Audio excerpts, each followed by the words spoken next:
आहेत धारावीचे आमदार, आपण त्यांच्याशी बातचीत करणार आहोत. आपण पाहिलं की विधान भवनाच्या पायऱ्यावर आज पुन्हा एकदा डॉक्टर बाबासाहेब आंबेडकरांच्या बद्दल जे काही विधान केलं होतं अमित शहा यांनी निषेध व्यक्त केला, तीव्र शब्दात निषेध व्यक्त करण्यात आला विरोधकांकडून. काय भूमिका आहे तुमची? नक्कीच, कारण त्यांनी जे शब्द वापरले किंवा वाक्य वापरले ते खूप भयानक आहे. कारण आमच्या मनामध्ये डॉक्टर बाबासाहेब आंबेडकरांचं जे स्थान आहे ते कोणीच घेऊ शकत नाही. कारण त्यांनी आम्हाला ज्या नरक यातनामधून बाहेर काढून ह्या समाजामध्ये आणलेलं आहे, तर त्यामुळे आम्ही त्यांचे नेहमीच नतमस्तक राहू. आणि एवढं सांगते की त्यांनी नरक म्हटलेलं, स्वर्गाची म्हटलेलं आहे की देवाची हे केल्यावर, तर आम्हाला त्यांनी जे माणसामध्ये आणलं आहे तेच आमच्यासाठी स्वर्ग आहे.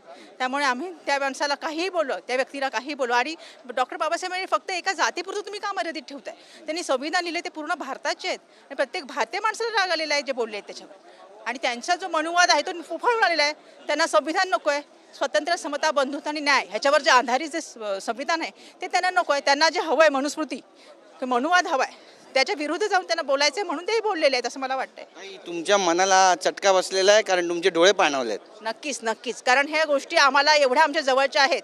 डॉक्टर बाबासाहेब आंबेडकरांनी आम्हाला ह्या जगामध्ये ह्याच्यामध्ये जेव्हा लोक अस्पृश्य म्हणत होते आम्हाला, अशा ह्याच्यामधून बाहेर काढलेलं आहे. म्हणजे तुम्हाला स्पर्शही जिथे तुमचा नको होता अशा ह्याच्यामध्ये जेव्हा माणसामध्ये आणलेलं आहे, आणि त्या व्यक्तीबद्दल तुम्ही असे बोलताय. आणि ही डॉक्टर बाबासाहेब आंबेडकर हे जे फॅशनमध्ये ते म्हणालेत तसं फॅशनमध्ये होते आहेत आणि पुढेही राहणार आहेत. आणि ते फॅशन आहे तर आमची पॅशन आहे हे त्यांनी लक्षात ठेवावं. नक्कीच. पण आता अमित शहा म्हणतायत की माझ्या शब्दाचा विपर्यास करण्यात आला, वाक्याचा विपर्यास झाला.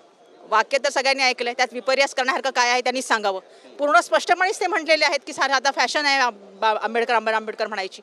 आंबेडकर म्हणाय फॅशन नाही, मी सांगते तेच पॅशन आहे आमची. समाजाची माफी मागावी अशी मागणी आहे. नक्की मामाची नाही, देशाची माफी मागावी. कारण मी तेच सांगते, डॉक्टर बाबासाहेब आंबेडकर तुम्ही एका समाजापुरते मर्यादित केले, ते तसं नाहीये.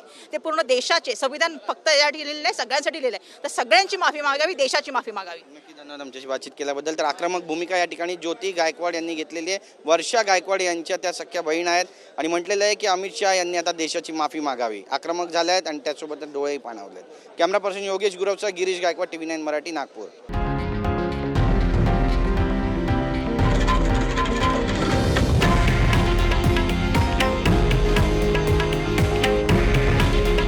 हे आहे देशातील नंबर 1 न्यूज नेटवर्क आणि आपण पाहत आहात TV9 मराठी.